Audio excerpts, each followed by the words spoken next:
Poor white people should know that they're voting against their best interests. Poor white people need to see the light that voting for rich billionaires doesn't help them. They see the light. They know what they're doing. They know that they're voting against their interests. They know, and they don't care. They're angry and upset that their whiteness has not saved them from the doldrums of being poor, and they know in the depths of their poor white souls that they do not have the skills, the ambition, or the smarts to survive in a world that requires all of those things to not be poor. Let me tell you something right here, right now. Poor black people and poor people of color become disillusioned and, become jaded. That's it. Poor white people become domestic terrorists and mass shooters.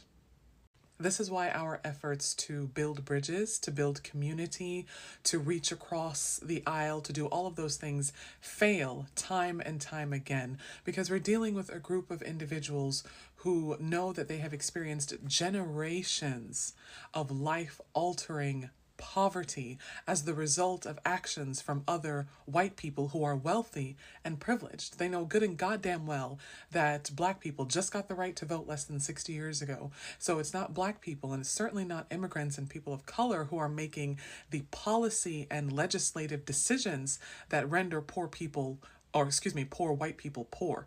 It's not black people and people of color making those policy decisions. It's other white people, privileged, college-educated white people who are making those decisions. And poor white people know this. Fundamentally, they know this. They are just that full of hate and insist upon directing their hate towards black people and towards people of color because at their core, they're racist no matter what.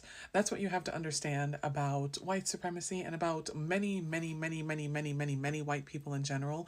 No matter how disenfranchised they may be on the basis of income, on the basis of lack of education, on the basis of disability, on the basis of neurodivergence, on the basis of LGBTQ status, whatever it is, they're still white and they will still cling to that white privilege especially when they have no other privileges or systems of power with which to cling.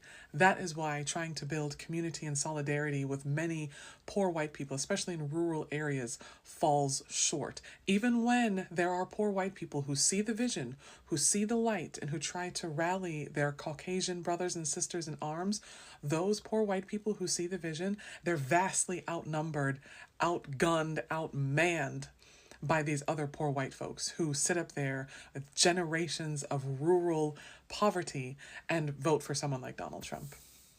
Thank you for coming to my TED Talk.